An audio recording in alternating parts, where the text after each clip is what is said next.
First thoughts, $350. This isn't what we normally see at $350. Obviously not what we normally see.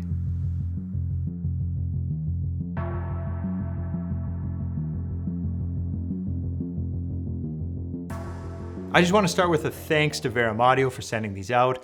I didn't pay for these headphones, but they also didn't ask for anything beyond a review in return for them. I just want to be transparent that all thoughts are my own, with no input coming from the company. Transparency, right? The Verum one is a really interesting one. They come from a small manufacturer in Ukraine. It's a planar headphone. They're big, they're in your face, they're open back, and I think they're kind of awesome. This model is the Babinga wood look, but you can get these in carbon and zebrano as well. And it's just a really interesting and good looking headphone, in my opinion. Voice yours down below. When I look at the build and all the different material usage, it seems pretty high quality. The metal band, the knob for tilting at the top, that gives you a little bit of extra flexibility, adding to the comfort on these. The knobs on the side are for the headband height. You do have to take them off to make adjustments, something you're likely not accustomed to having to do. Basically unscrew it, set your position, screw it back in. It's not the quickest, but generally something like this is a set it and forget it type of thing, and really not much of a concern unless you share a pair with others. I kind of like this because my other models, they tend to slip out of adjustment. One end will be long, another's gonna be short. On these, you set it and it's not gonna go anywhere unless you want it to. Looking more at the details, the headband is made of genuine leather. The stitching is a nice touch. Design, looks, I think it's all really clean. Everything is practically leather or metal in these beyond the imitation wood look, and that still looks really nice. This is just a flat out unique design in a world of headphones that are kind of muted. This design is definitely not muted. It may not be for everyone if you want more of that stealth look, but that's simple to find. Almost every manufacturer has you covered in the matte black headphone department.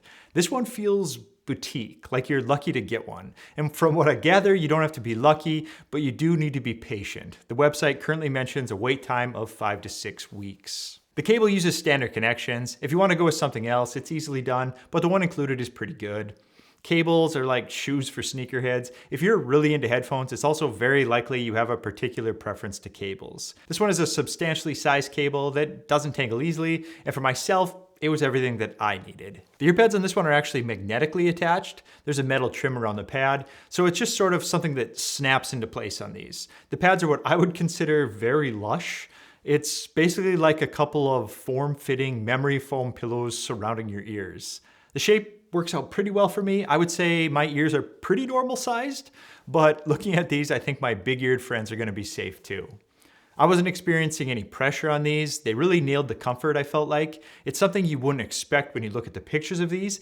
They definitely have some bulk to them, but a lot of the bulk comes from the pads that shrink down really well and can form around your ears. Everything pressure-wise seems to kind of blend in nicely, and you're left with a really comfortable clamping pressure without feeling any of the weight. I generally prefer open back headphones for a number of reasons, but a big one is comfort. My ears just get hot and close back, and with these giant pillows on my ears, I thought I might run into the same thing here.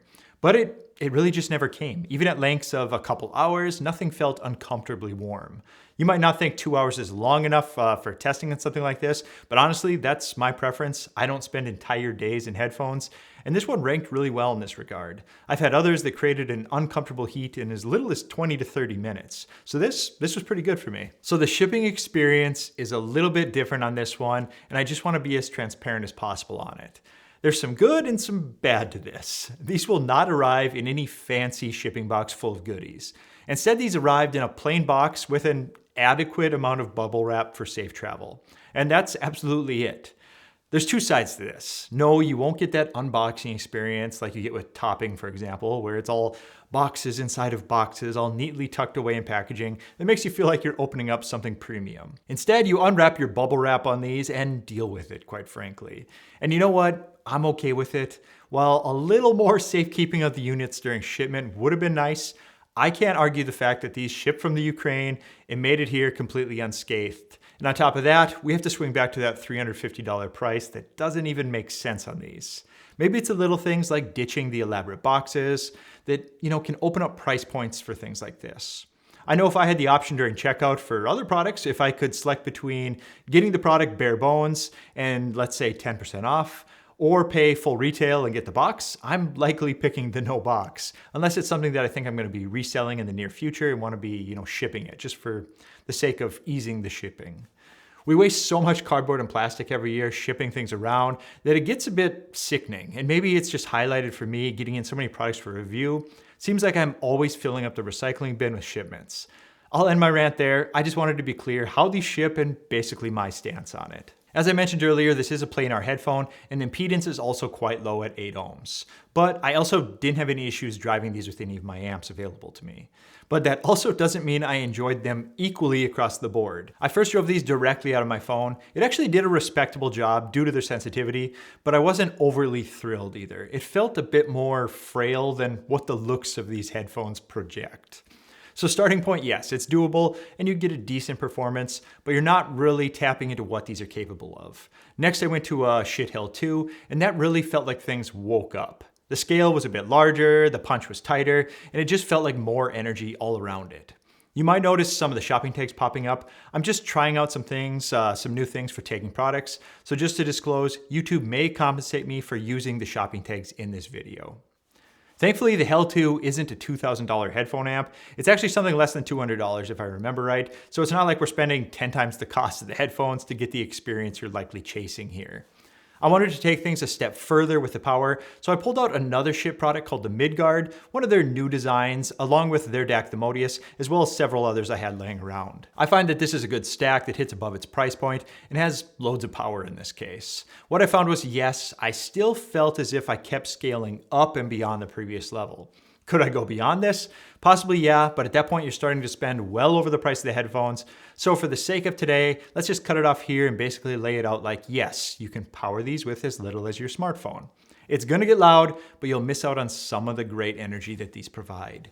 My recommendation is to kind of meet in the middle on these, find something you like as far as features and connectivity, and get something with a bit more wattage. The Midgard I mentioned comes around 220, and you could easily pair that with something like a Verum Pro Plus that has a competent DAC, and off you go. All your streaming taken care of as well. I honestly didn't think it'd be that likely that people would be powering these off of their phone in the first place, given their open back for one. Obviously, you're letting everyone hear what you're hearing, and when you're out in public, that's something that I generally avoid. And the look on these, while I think it's cool in my book, isn't something that I want to take out and about. I don't need that type of look from the general public. Getting into the sound review on these, if you treat them right, they treat you right. Detail, clean, punchy bass, and a lot of texture that in some ways gives you more of a speaker sound than a traditional headphone. Before I compare these to another popular design, I just want to talk about how I interpreted the sound myself. First impressions for myself were a clean and refined sound, extension that reached depths on music that called for it, but not chest-thumping bass. It's definitely more of a quality over quantity bass sound. It's accurate to the source in many ways. The bass is just one of those highlights for myself. Everything just delivers with attack. Nothing holds longer than it should. It's kind of just really highlighting a well-controlled sound, and that's personally how I like it. The mid-range wasn't colored or recessed. It's more of what I would call a flat, natural sound. It simply gives you what it gets. It's realistic. Very well connected to the recording. I know I did call it flat and neutral, but if I had to mention anything here, it may be that the upper mids, sometimes they can have a little bit of a stronger focus that could occasionally stand out with female vocalists. The highs have that extended high-end sound with a good sense of airiness within the room. It's enough detail without creating a sizzle, possibly a slight roll-off protecting the long listening sessions a bit. I don't mind a slight roll-off because in some cases I can become a bit sensitive to the overly detailed and bright, so this small sacrifice in the top-end detail is within the preferences that I look for on headphones. I should point out that the headphone is very revealing to poorly recorded tracks. They might stand out a bit. It's not a pair that hides the imperfection or offers up any kind of shelter for the issues in the mastering. But on the bright side, the well-recorded tracks are gonna really shine. It does a great job pulling out of the realism. Just don't expect to gravitate to your poorly recorded albums. Let's compare these with a headphone that comes in around $200, but is widely regarded as a solid performer. And in fact, it's something that I use, at least weekly. It's the HD6XX. These might seem like a strange comparison, but when you consider how many people own them, I think it's a good starting point. The Verums are also priced in the range that people might look at if they're looking to take the next step beyond the 6XX.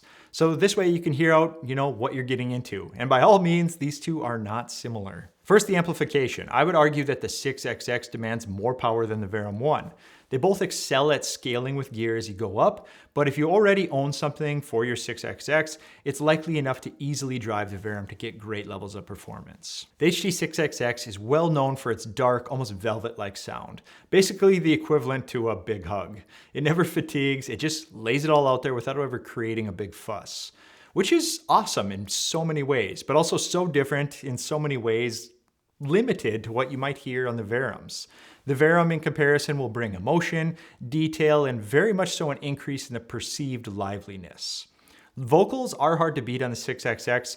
It's just such a good listen, but the Verum is at least able to match that front while also boasting its control throughout the frequencies and larger presence. The Verum 1 will be more aggressive and fatiguing in some ways, but if you're looking to take, the next step on things, this could be a really enjoyable step for yourself. Whether this fits your needs for aesthetics, I can't say. It's certainly a bold design and really unlike anyone else on the market. But I can say it's a design with a fresh take that doesn't look like everything else we see lately. I'll link their website down below if you guys want to check these out further. Take a moment to check out some of my other videos as well. I have a pretty large library of topics from DIY, budget, high-end, vintage, basically a little of everything. If you do make it this far in the video, drop a comment down below, throw a like over here, subscribe if you want. These little interactions really help to drive my videos out to a larger audience. Take care and we'll chat soon. Later.